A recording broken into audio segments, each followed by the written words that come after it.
አንድ አምላክ በሚሆን በአብ በወልድ በመንፈስ ቅዱስ ስም አሜን።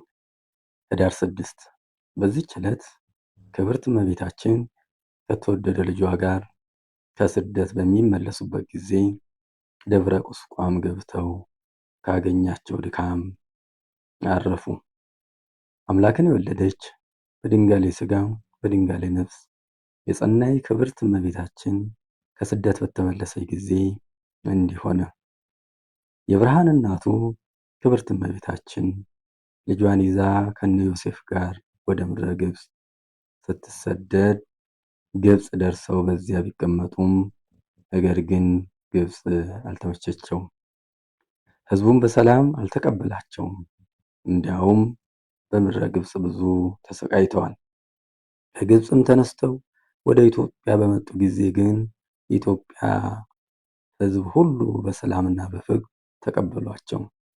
ከመንገዱና ከረሃብ ጥሙ ጽናት የተነሳ እጅግ ደክማለችና የኢትዮጵያ ሰዎች እመቤታችንን አይተው እጅግ አዘኑላት።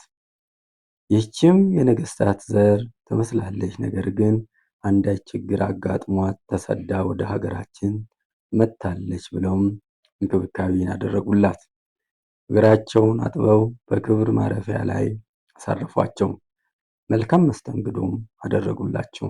እመቤታችንም ከድካሟ ካረፈች በኋላ ሀገሪቱን በእጅጉ ወደደቻትና የተወደደ ልጇን ይህ ሀገርና ሕዝቧን በመላ ወድጃቸዋለሁና በዚህ እስከ መጨረሻው እንኑር አለችው። ጌታችንም ክብርት እናቱን ይህች ቅድስት ሀገር ናት፣ በኋለኛው ዘመን የቅዱሳን መነኮሳት ቦታ ትሆናለች፣ በውስጧም እስከ ዓለም ፍጻሜ ድረስ እመሰገንባታለሁ፣ ያንቺም ስም ሳይጠራ አይውልባትም አላት። ከዚህም በኋላ ጌታችን ደመና ጠቅሶ በእርሷ ላይ ተቀመጡ። መልአኩ ቅዱስ ዑራኤልም መጣና እየመራቸው መላ ኢትዮጵያን ጎበኟት። እመቤታችንም ሀገሪቱና ሕዝቦቿን ወዳቸዋለች፣ ደስም ተሰኝታባቸዋለችና ጌታችን ለክብርት እናቱ ይችን ቅድስት ሀገር አስራት አድርጌ ሰጠሁሽ አላት። እመቤታችንም እጅግ ተደስታ ልጄ አምላኬ ብላ አመሰገነችው። ከዚህም በኋላ ከአንዱ ቦታ ወደ አንዱ ቦታ እየተዘዋወሩ መላዋ ኢትዮጵያን በኪደተ እግራቸው ባረኳት። ጌታችንም በዚህ ቦታ እንዲህ አይነት ቤተክርስቲያን ይታነጻል፣ እከሌ የሚባል እንዲህ አይነት ቅዱስ ይነሳል እያለ ብዙ ምስጢራትን ለክብርት እናቱ ነገራት። ከዚያም በኋላ የስደቱ ዘመን ሲያልፍ ሄሮድስን በመጨረሻ ክፉ አሟሟት ሲሞት መልአኩ ወደ ገሊላ አውራጃ እንዲመለሱ ነገራቸው።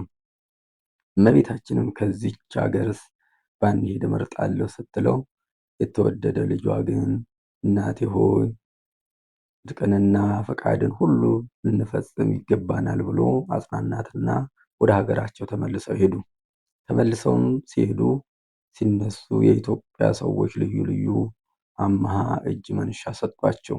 ልዩ ልዩ ልብሶች፣ ወርቅ፣ ዕጣን፣ ከርቤ፣ ሽቱና ስንቃቸውን በግመሎች ላይ ጭነው እመቤታችንና የተወደደ ልጇንም በበቅሎ ላይ አስቀምጠው በክብር ሸኟቸው። እመቤታችንም ልጇን ታቅፋ በበቅሎ ተቀምጣ በበረሃ በመጓዝ ወደ ወጣችበት ሀገር ሄደች።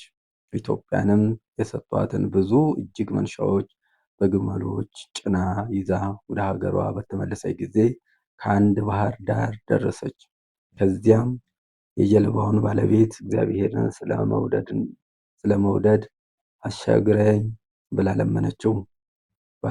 ባለጀልባውም እነሆ ዕቃ የተጫኑ 5 ግመሎችና ከአንቺ ጋር ከዚህም ሕፃን ጭምር 5 ሰዎች እመለከታለሁ። አንቺ የተቀመጥሽባት በቅሎ አለች፣ ጀልባዋም ታናሽ ናት፣ የመቀመጫ ክፍሏም በውስጧ የተሳፈሩት ሰዎችም ተጨናንቀው ነው ያሉት። ስለዚህ እንዴት ላሻገር እችላለሁኝ? ነገር ግን እመቤቴ ሆይ ይቅርታ አድርጊልኝ፣ ይህንን በክፋት አላደረግኩትምና አላት። ክብርት እመቤታችንም የጀልባዋ ባለቤት ሊያሻግራት እንዳልቻለ በተረዳይ ጊዜ ልጄ ሆይ የእግዚአብሔር ልጅ እንደመሆንህ ይህንን ትልቅ ወንዝ ለመሻገር የአምላክነትን ስራ ትሰራ ዘንድ እለምንሃለሁ ስትል ማለደችው። ያን ጊዜም ጌታችን ክብርት እናቱን የወለድሽኝ እናቴ ሆይ አትዘኝ ብሎ አረጋጋት። ዳግመኛም በእኔ ፈቃድ፣ በአባቴ ፈቃድ፣ በመንፈስ ቅዱስ ፈቃድ ከአንቺ ሰው ሁኛለሁና ሰው መሆኔን ከአባቴ በቀር መስተፍስሒ ከሚሆን ከመንፈስ ቅዱስ በቀር ያወቀ የለም። ዳግመኛ በሕያዋንና በሙታን ለመፍረድ ለሁሉም እንደየሥራው እከፍል ዘንድ እመጣለሁ። ያንቺንም ሰዓት የሰማይ መላእክትም ቢሆኑ ያችንም ሰዓት የሰማይ መላእክትም ቢሆኑ የአዳም ልጆችም ቢሆኑ ከአብና ከአባቴ ከመንፈስ ቅዱስም በቀር የሚያውቃት የለም። ያን ጊዜ አመፅን የሚናገር አንደበት ሁሉ ይዘጋል ብሎ አባትሽ ዳዊት እንደተናገረ እከራከራለሁ የሚል አንደበት እንደ ድዳ ምን ያሻጣል አላት። ክብርት እመቤታችን ማርያምም ይህንን ሁሉ ምስጢር የተወደደ ልጇ የነገራት ታስታውሰው በልቧም ትጠብቀው ነበረ። ጌታችን አምላካችን መድኃኒታችን ኢየሱስ ክርስቶስም ለክብርት እናቱ ይህንን ከነገራት በኋላ ቀኝ እጁን ዘርግቶ ከወንዙ ማዶ ጢር በሚባል ተራራ ያሉትን ድንጋዮች ጠቀሳቸው። ያን ጊዜም እነዚያ ድንጋዮች እየተገለባበጡ መጥተው እንደ ጀልባ ሆነው በወራጁ ወንዝ ላይ ተንሳፈፉ። ከዚያም እመቤታችን ከሕፃኗ ጋር ከነቤተሰቧና ከነጓዟ አሻገሯት። እነዚያም ድንጋዮች ያዩ ሰዎች ሁሉ እጅግ አድንቀው ብቻውን ድንቅ ታምራትን ያደረገ እስራኤልን የፈጠረ እግዚአብሔር ይክበር ይመስገን፣ የጌትነቱም ስም የተመሰገነ ነው እያሉ አመሰገኑ።